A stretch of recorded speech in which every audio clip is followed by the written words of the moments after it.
Just want to mention today that our sponsor for today's event is Swift SMS Gateway, Jeff Stenville's company. Jeff isn't here. I see him out in. Oh, he's up north today. Okay. If you're interested at all in sponsorship, you should speak to Ron after the meeting. We endeavor to have a sponsor every month, and really helps us out paying some bills and making sure this thing is running the way it's supposed to.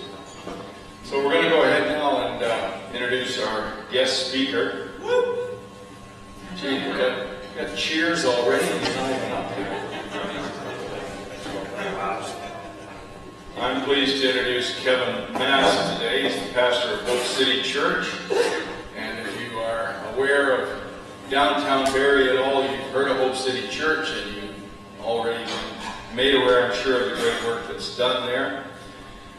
His wife, he was telling me, his wife, Jellen, is a nurse at RVH, and for that reason, she pays the bills. Somebody's got to, so that's great. They have 2 daughters as well. Let's welcome Kevin Mast. Kevin.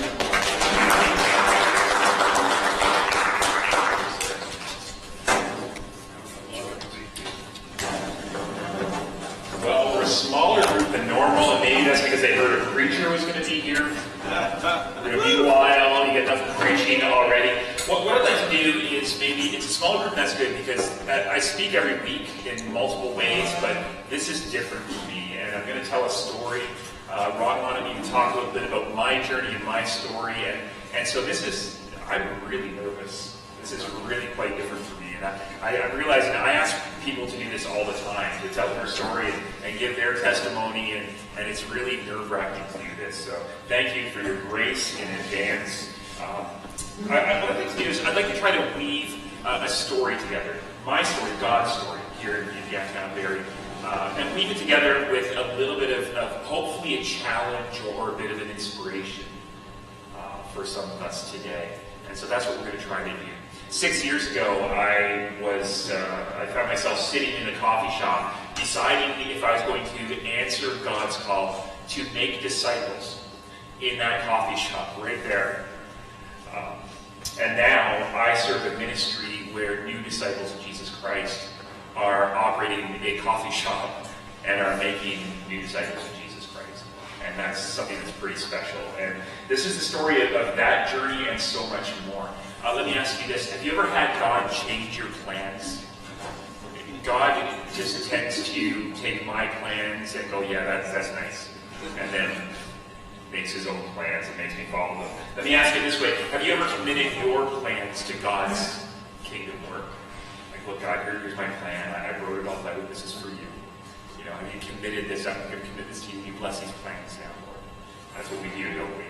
Sometimes God has other ideas. As I speak today, I want to tell you our story of Hope City, my story, God's story, in hopes that it will encourage you, maybe even inspire you, but also challenge you to consider how your life, how your work, how your business dovetails with God's kingdom work.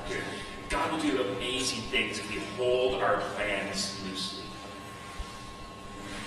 If we hold our goals loosely, if we make ourselves available to Him, and sometimes God will move us to follow His plan when we get a little too comfortable with our own plan. That's my story. Jeremiah 10 verse 23, I have open here, says, I know, it's a prayer by Jeremiah, and he says, I know, O Lord, that a man's life is not his own. It is not for a man to direct his steps. And that's a difficult lesson to learn. I was really comfortable, and God had to move me out of where I was in order to go to where He was leading and where He was working.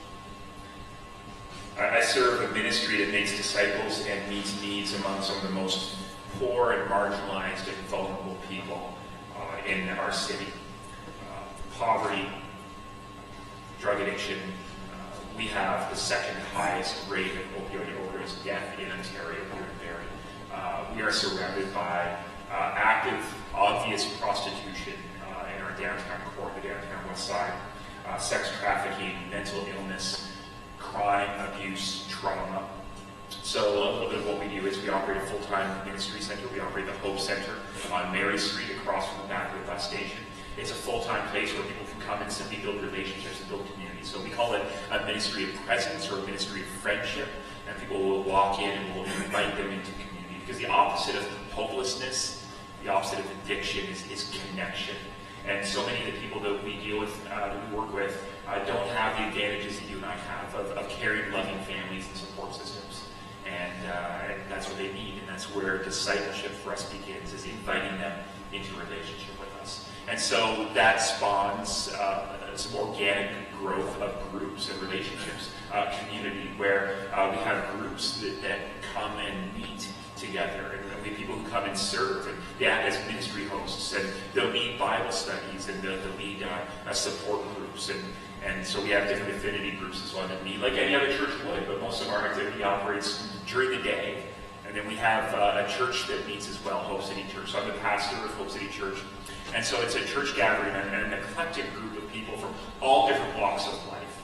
You know, maybe half to two-thirds of the people are very vulnerable and marginalized. We have people from all walks of life, people with money, people from the suburbs, people from the condos, people from rooming houses, people from the street, the shelters, and everything in between. And it's a wonderful, diverse, loving, growing group of people that is so broken and so messy, and sometimes a little smelly, and it's wonderful. And so we have actually kind of a couple of different church groups that are meeting now. They're different groups of people. So we meet on Sunday evenings at the Hope Center, and we like to say, when people ask us, well, how big is your church? We say 5,000 to 6,000 people, but about 70 or 80 or so meet on a Sunday night. But then we have a different group of people, about two-thirds of the people are a different group of people that meet on a Thursday night. And we try to model this after the Acts 2 model of what the first disciples did when Jesus was glorified, and again, meeting together. They devoted themselves to the apostles' teaching and to fellowship, the breaking of bread and the prayer, and they shared in common with one another, and they met needs among one another. And so that's what we try to do. We have a meal together, community dinner together, and we get anywhere, in the beginning it was 6 people, and then a dozen people, and now we get anywhere from 35 to 60 people, and we feed them, and we eat around one big table together, and then sometimes it's a full moon or something weird is going on, and people are just, you can't herd cats together and get a conversation going, but I'll try to do devotional. But if it just kind of falls apart, that's okay, we're community. But then I get in trouble if we don't have our prayer time at the end. So we would do like kind of popcorn prayers around the room, and people were learning to pray out loud. And then we had some new disciples.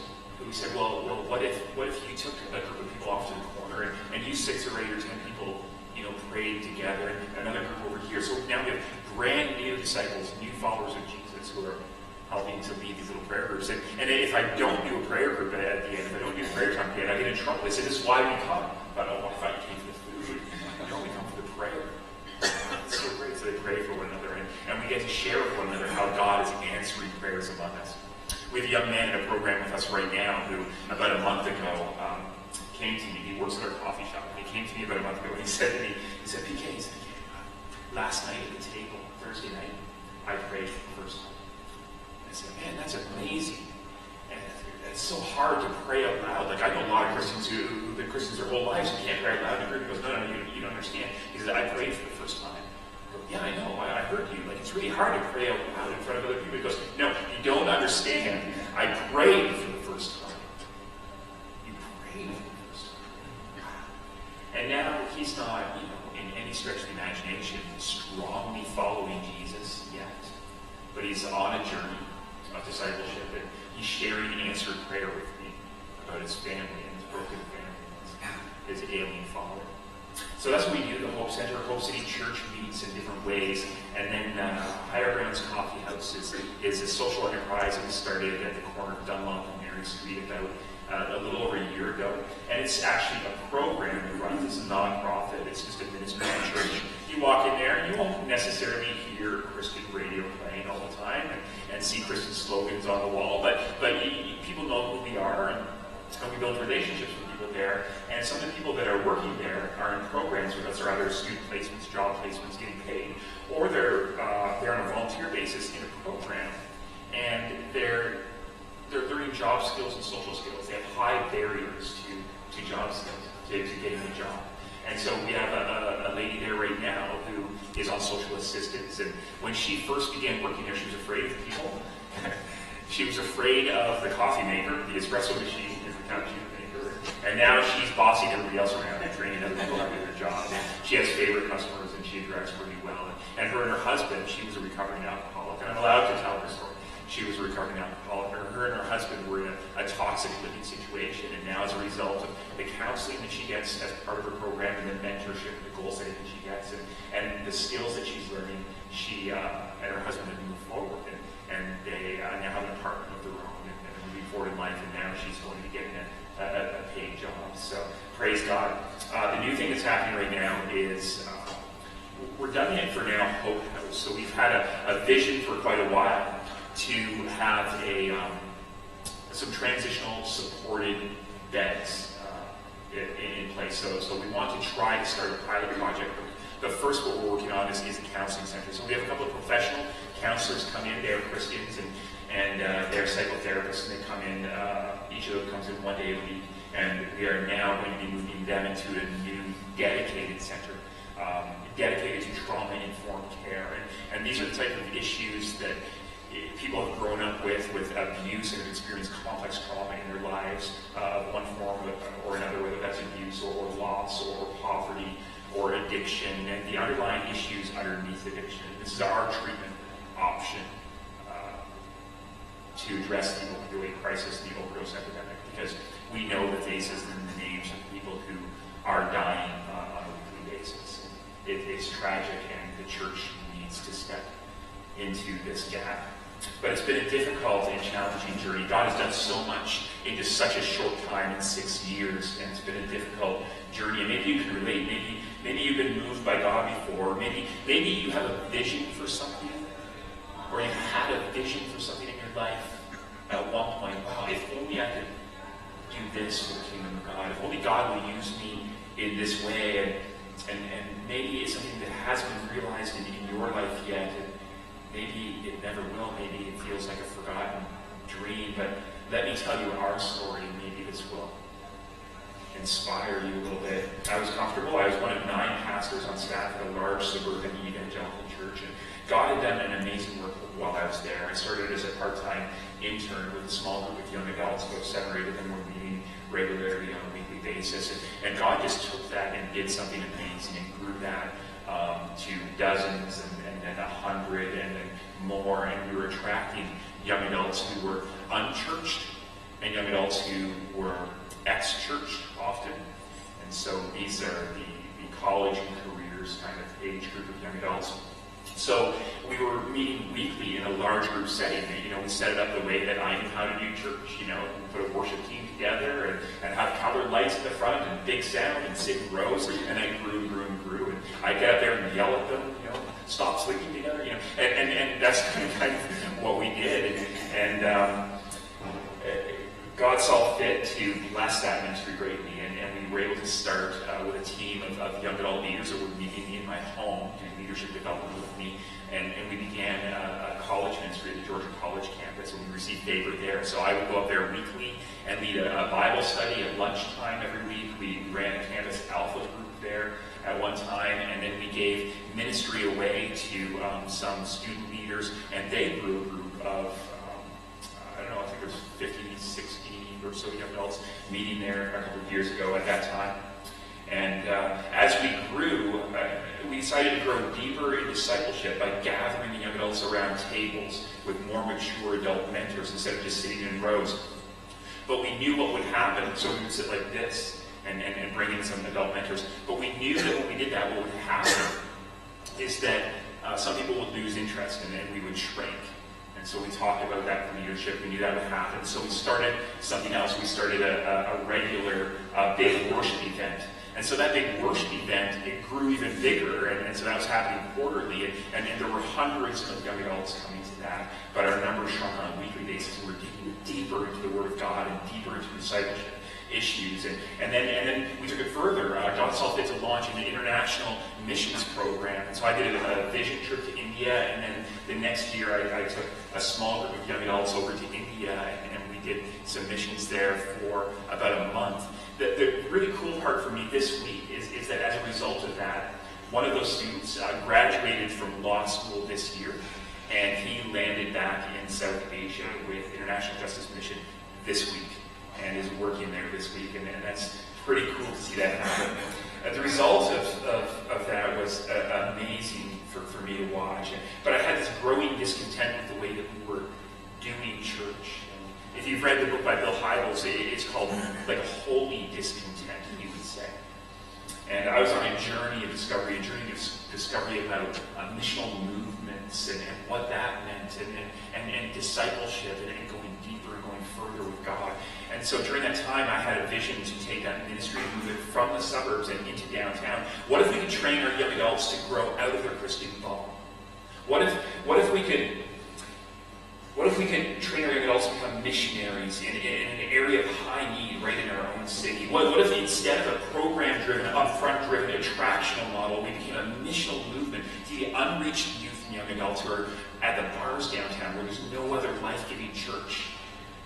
Or what if we could open a storefront ministry center or a cafe where we could build relationships and meet needs? But the senior leadership at my church was not or they just didn't share that vision, and that's okay that they didn't share that vision with me, and so it kind of died, or I thought that it had died at that time. But Jeremiah says, I know, Lord, that a man's life is not his own. It is not for man to direct his own steps. Has God given you a holy discontent for something? I didn't act on mine. I didn't know if it was a lack of faith or a lack of confidence. I didn't know what it was, but what I do know is this. I was very comfortable where I was, and I was comfortable doing what I was doing. And it felt like there was a position and maybe even a little bit of power, if I'm honest, maybe a little prestige in what we're doing, if I'm honest. We're growing in ministry that size. Sometime later, a few years later, someone said to me that the Lord needed to move me. He needed to move me out of where I was working and into the place that He would have me work. And I wasn't going to move myself. So the Lord had to direct those steps for me. So it turned out the leadership was also not satisfied with my vision and my leadership of the young adult ministry at that time. And things were said and feelings were hurt. And many of us had experienced hurt with church. And my wife and I chose to leave at that time. And that was very difficult. It was very difficult. We were very hurt. And it was a very, very difficult time for us. And there was some fallout from that too, because some young adults left as well. And there was some fallout in our own family. And it was very hurtful. It was one of the most difficult periods of my life. I mean, I thought that my ministry life and everything that I was called to and everything that I was trained for and everything that I thought God wanted to do, I thought had been ripped away from me. And that God's call had been even revoked. I thought at one point that God had abandoned me. And I had forgotten my holy discontent. There was collateral damage. My daughter, at that time, my oldest daughter, is on a journey right now of returning to the Lord. She's attending a church in Toronto, but at sometime after we left, she had lost her faith as a result of what had happened there. And she told me sometime later, she said, "Dad, you don't understand." She said, "Dad, the person," and it was a pastor, the person who led me to Jesus is the same person who pushed me away from Jesus.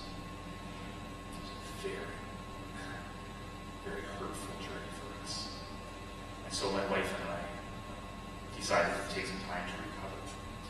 And so we decided we were able to do it, so we were able to take a few months to recover. But during that time, God gave me such peace, such an overwhelming sense of peace. During that time, He used that time to grow me and to grow my faith and to grow my knowledge of Him and to know Him more in ways that I never experienced before. Because God will use the pruning to create new growth. And God was using that time, I know now, 6 years later, that God is using that time to prepare me to do His work amongst the broken and He really had to break me to do that. And so we began to recover from that hurt. And what I know is that God is good. And God was journeying with me, and He gave me peace. During that time, a couple of opportunities came up to candidate at a couple of other churches. But they were kind of like the same types of churches that we had just left, and it was very clear to us that it wasn't really a good fit for us to go do that. Program-driven, somewhat inner-focused, administratively heavy churches, and God was giving a taste and a desire for something else. And He was directing my steps. So one day, my daughters were teenagers then, and they were in a play, so they were rehearsing every week. So I lived in the extreme south end of the area, and I was going downtown to drop them off the same day, at the same time every week, downtown to do rehearsals for this play that they were in. And so instead of driving back and forth, I thought, you know what, I'll just take a book and I'll go to the local coffee shop. And then I would sit in a coffee shop in downtown area. And I would sit there every week, and I would not read my book. Because at the same time I was there every week, other people were there at the same time every week, and the other groups of people were there. I began to know faces, and pretty soon I began to know a few names, and I found myself sitting in this coffee shop on this strange journey, not of my own making. I thought that my ministry life was over, vocational ministry, so I thought that in short time I would begin looking for work in something else. And maybe God would see fit to bring us back to a church family, and then we would be able to serve in a small group ministry or something sometime down the road, but my ministry life would be over. But Proverbs 69 says this: "It is hard when man plans his course, but the Lord determines his steps."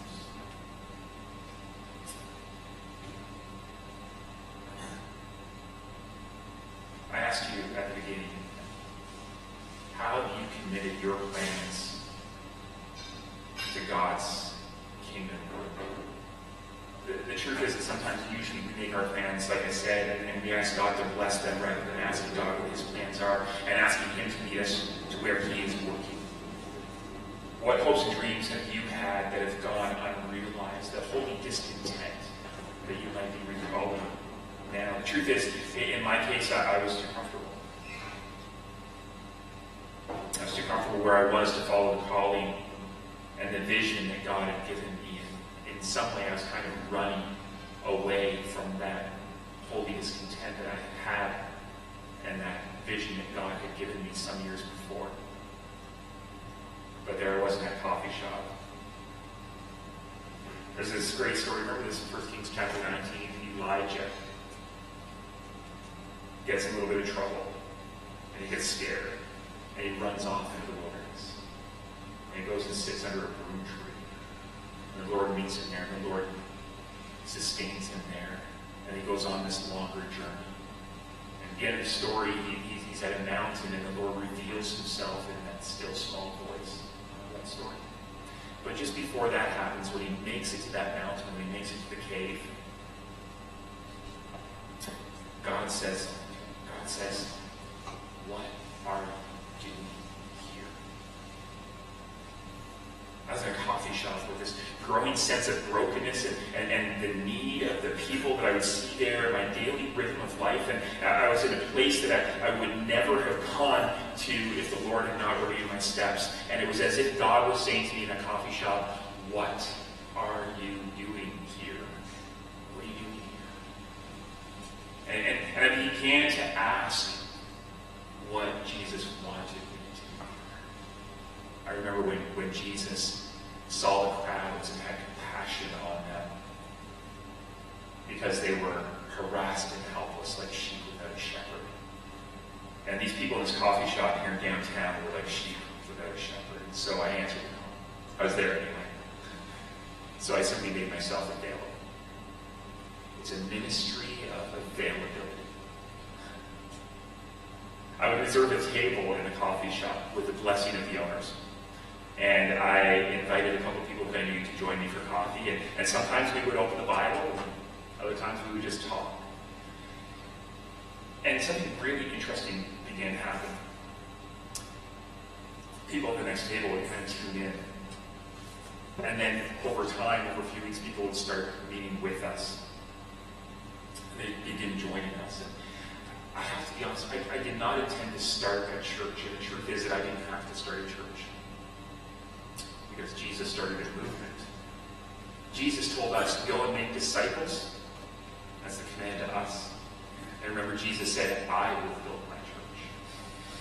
And this got out of control, out of my control. It was in the Lord's control. And one thing after the next. Now a meeting place was given to us. One thing after the next. And growing, more people coming. And just loving those people, building relationships with those people.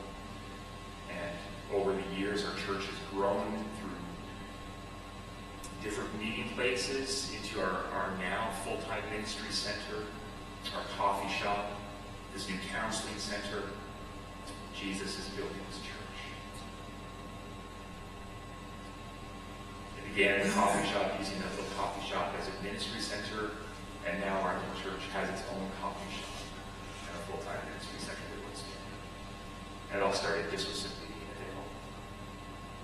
It started with a holy discontent. It started with being available to God's purposes and a willingness to allow God to direct my steps. And it began by being available to the needs of the people around me. How aware are you of the people and the needs around you and the lives that you come into contact with in your daily rhythms of life? How does God's work of advancing his kingdom intersect with and inform your work, your conversations, your business, your motivation, your life mission? How aware are you, or how willing are you to allow God to not just take and bless your plans, but to take over your plans and to direct your steps? How would you answer the question if God came to you today and said, what are you doing here? We're out of time. I'll close with this. I know that many people here at the CBMC and in Barrie who love to follow Jesus leverage your business to give back to the kingdom, to give to Jesus, to do his kingdom work. At Hope City here, at Hope City, we've received help with signage over and over again, with printing, with painting, plumbing, electrical work, even a little bit of legal advice now and again, and money, because we can't sustain our work. We deal with marginalized poor people. And some people tithe from business revenue or use it to equip ministries like ours above and beyond your regular giving. And so thank you. Thank you for that. We have stories and stories of changed lives. We baptized, I think, over 45 people now, and there's people growing in discipleship and leadership development.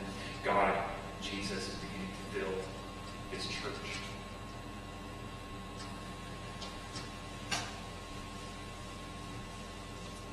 How is God creating a restlessness in you to partner with him and allow him to direct your steps? That's my challenge for you today. I hope there's some inspiration there. Thanks for letting me share that today. I'd be happy to visit with you at one of our locations. I'd be happy to show you more and for you to hear some more of our stories about changed lives for eternity. Anytime. Thank you. Bless you guys.